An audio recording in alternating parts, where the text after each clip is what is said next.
Assalamualaikum, Menteri Kesehatan Budi Gunadi Sadikin mengakui BPJS tidak dapat menanggung atau mengcover 100% pembiayaan dari semua jenis penyakit, khususnya penyakit yang membutuhkan biaya dengan jumlah besar. Nah, ini gimana ya ceritanya ya? Bahkan pemerintah ini mendorong pihak swasta untuk memperkuat BPJS. Nah, untuk membahasnya kami terhubung dengan Bung Ilman Silanas. Assalamualaikum Bung Ilman. Waalaikumsalam warahmatullah. Bung, ini kenapa sih pemerintah terus mendorong rakyat untuk mengandalkan asuransi swasta daripada memperkuat sistem BPJS yang merupakan tanggung jawab negara? Ini gimana Bung ceritanya Bung? Iya, BPJS yang sudah mulai beroperasi sejak tahun 2014 hingga sekarang 10 tahun berjalan, ini ternyata masih menyisakan masalah-masalah dari sisi pembiayaan, gitu ya. Jadi dari mulai besaran iuran dari warga masyarakat sampai kepada besaran klaim yang akan BPJS berikan ke fasilitas kesehatan. Nah, ini terus menjadi permasalahan, ya. Jadi yang teriak ternyata tidak hanya warga masyarakat yang harus dituntut membayar BPJS, banyak tenaga kesehatan dan juga fasilitas kesehatan yang merasa ya mereka dibayar terlalu rendah oleh BPJS Kesehatan. Nah, ini jadi terus terjadi dinamika setelah 10 tahun ini. Dan sekarang kondisi BPJS ini sebenarnya secara peraturan BPJS ini akan mengcover semua penyakit dengan indikasi medis, ya, dengan indikasi medis. Akan tetapi karena ada keterbatasan kemampuan finansial dalam membayar klaim, nah BPJS ini ya disinyalir saat ini mengalami defisit anggaran, ya, defisit anggaran sehingga menyebabkan adanya keterlambatan pembayaran dari BPJS ke fasilitas-fasilitas kesehatan, ya. Dan laporan-laporan terkait dengan BPJS dalam tanda kutip merugi gitu ya. Ini sudah disampaikan dari mulai akhir tahun 2024 kemarin, ya, yang sudah ada indikasi ke arah sana. Nah, ini wacana baru lagi yaitu masyarakat didorong untuk menggunakan asuransi swasta. Nah, ini jadi artinya kan menjadi beban baru bagi masyarakat untuk mendaftar ulang, mendaftar lagi selain BPJS yang wajib, maka ditambah gitu ya dengan asuransi swasta yang tentu akan menambah beban finansial. Tujuannya adalah tadi karena eh, direncanakan BPJS ini akan menghilangkan kelas. Jadi tadinya ada kelas perawatan kelas 1, kelas 2, kelas 3 akan dihilangkan, disamakan. Jadi jika ada warga masyarakat yang ingin naik kelas, jadi wacananya seperti itu. Wacananya bukan untuk mengcover yang tidak tercover, bukan untuk mengcover penyakit yang tidak ditanggung oleh BPJS, bukan, tapi warga masyarakat yang ingin untuk mendapatkan pelayanan lebih di rumah sakit, VIP seperti itu ya, maka menggunakan asuransi swasta gitu ya.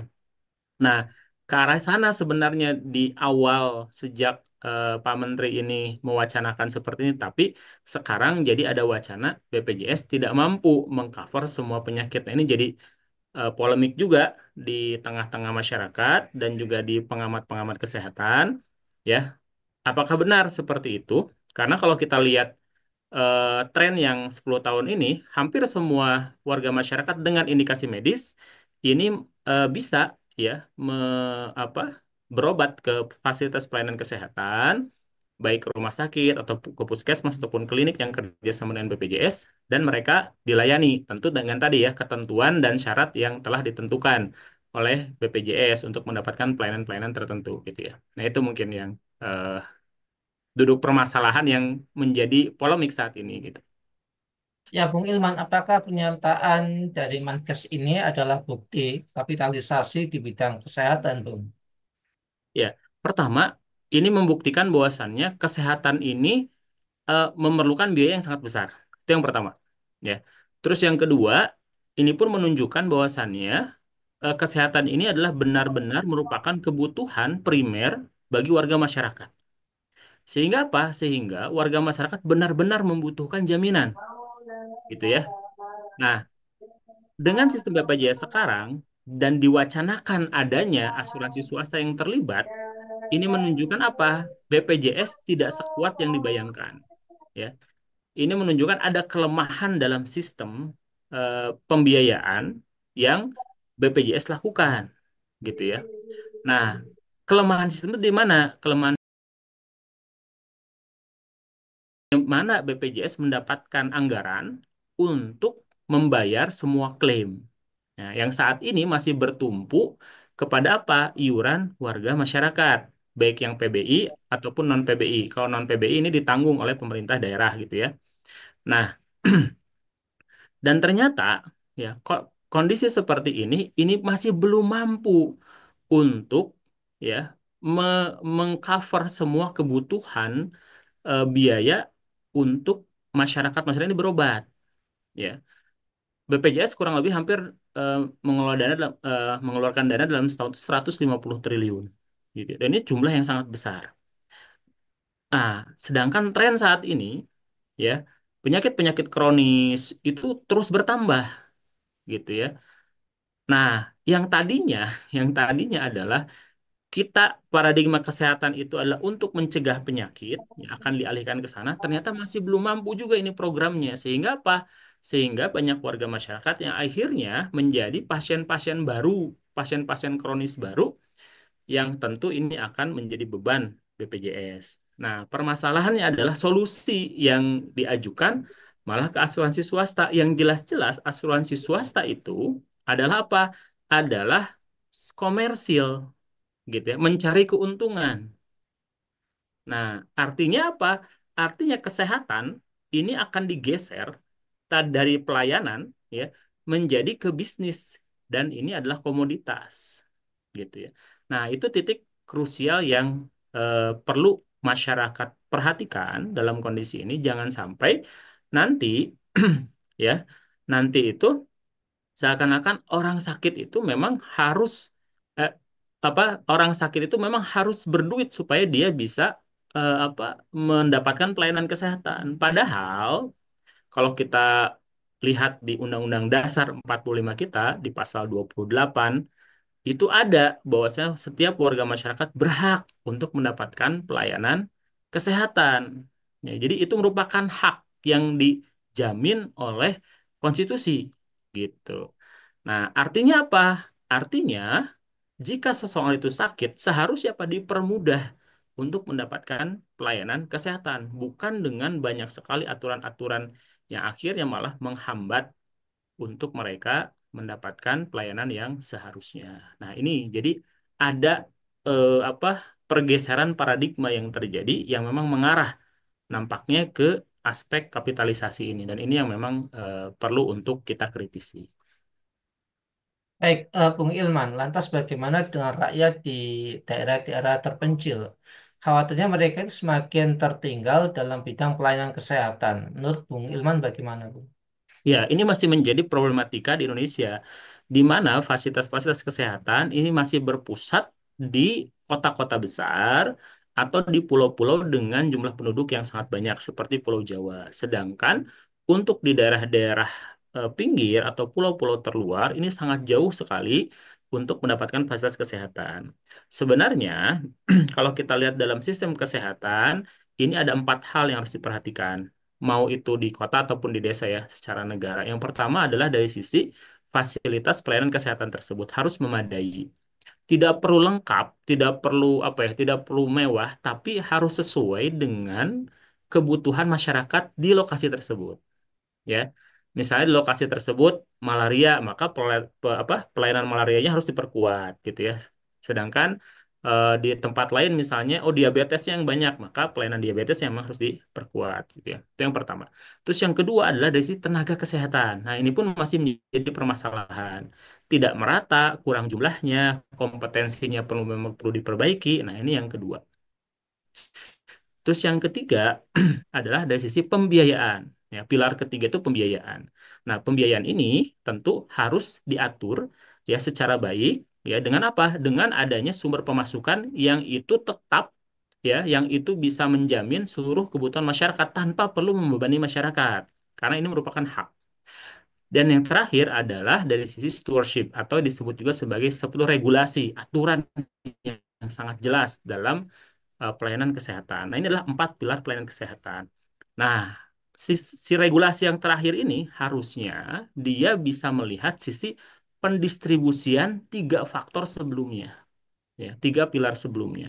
Bagaimana fasilitas itu merata, bagaimana tenaga kesehatan itu bisa sampai ke daerah-daerah terpencil, dan bagaimana pembiayaan pun bisa terjamin sampai kepada individu masyarakat Indonesia, walaupun dia berada di tempat yang sangat jauh, gitu ya. Nah, tiga ini. Nah, maka dengan seperti itu, jaminan untuk pelayanan kesehatan baik di pusat kota sampai ke daerah yang terpencil atau terujung di Indonesia sekalipun ini bisa terjamin. Tentu apa? Ini kuncinya adalah good governance dan kekuatan ekonomi gitu ya. Nah, itu mungkin yang perlu untuk kita perhatikan. Bung, ada sebagian pihak mengatakan bahwa saat ini kesehatan ini sudah menjadi komoditas, menjadi sebuah barang yang bisa diperdagangkan gitu. Nah, apakah seperti itu? Lantas kalau memang demikian, bagaimana sistem Islam dalam menjamin kesehatan buat rakyat, Ya, Bung Ilman? indikasi bahwasannya kesehatan itu menjadi komoditas adalah dua. Yang pertama, adanya proses privatisasi. Artinya peran swasta yang sangat besar dalam mengatur, dalam terlibat, yang terlibat langsung dalam proses pelayanan kesehatan dalam masyarakat. Itu yang pertama. Lalu yang kedua, indikasi kedua adalah adanya akses yang terbatas masyarakat untuk mendapatkan layanan kesehatan. Ya, nah Indonesia memang belum terlalu parah dalam dari dua parameter ini. Ya, tapi sudah ada tanda-tandanya, gitu ya, sudah tanda-tandanya.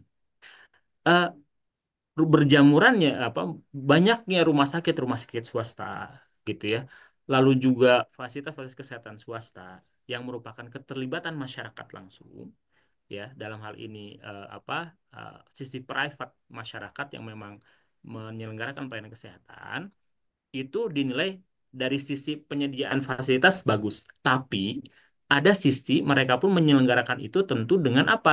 Dengan biaya yang memang harus dikompensasi, ya, dibayar juga oleh masyarakat. Nah, jadi walaupun banyak, aksesnya tetap terbatas, yaitu mereka-mereka yang memiliki kemampuan untuk membayar gitu ya. Nah, jika ini dibiarkan, maka apa? Maka sempurnalah ya kesehatan itu menjadi komoditas gitu. Nah, semoga ini tidak terjadi di sana dengan apa? Dengan negara yang terjun langsung, turun langsung untuk apa? Untuk bagaimana mengatur dan menyelenggarakan kesehatan secara paripurna gitu ya. Nah, uniknya eh, di Indonesia ini adalah apa? Adalah masih adanya kesadaran dari tenaga-tenaga kesehatan kita yang memang apa ya masih ada jiwa humanis gitu ya yang cukup kuat yang saya perhatikan ya untuk tetap bisa melayani masyarakat ya walaupun memang tadi sisi arus bisnis pun itu pun sangat kuat sekali gitu ya. Nah, bagaimana ini bisa diselesaikan? Nah, kalau kita merujuk kepada ajaran Islam, maka Islam memandang bahwasannya pelayanan kesehatan ini wajib dan harus dilakukan oleh negara. Dengan apa? Dengan tadi jaminan bahwasanya semua warga negara bisa mengakses layanan kesehatan tanpa perlu syarat, tanpa perlu ada keluar biaya atau effort apapun. Cukup saya sakit, maka saya berobat. Dan ini pernah terjadi di rumah sakit pada saat masa kekhilafan Islam, di mana mereka-mereka yang sakit tinggal datang ke rumah sakit, mendapatkan pelayanan, gitu ya. Lalu pulang pun apa? Dikasih bekal ya supaya mereka bisa memulihkan kondisi mereka saat di rumah karena bisa jadi belum 100% sembuh. Dari mana pembiayaannya? Pembiayaan pertama adalah dari harta kepemilikan umum, yaitu dari barang tambang, ya dari hasil hutan, dari laut gitu ya.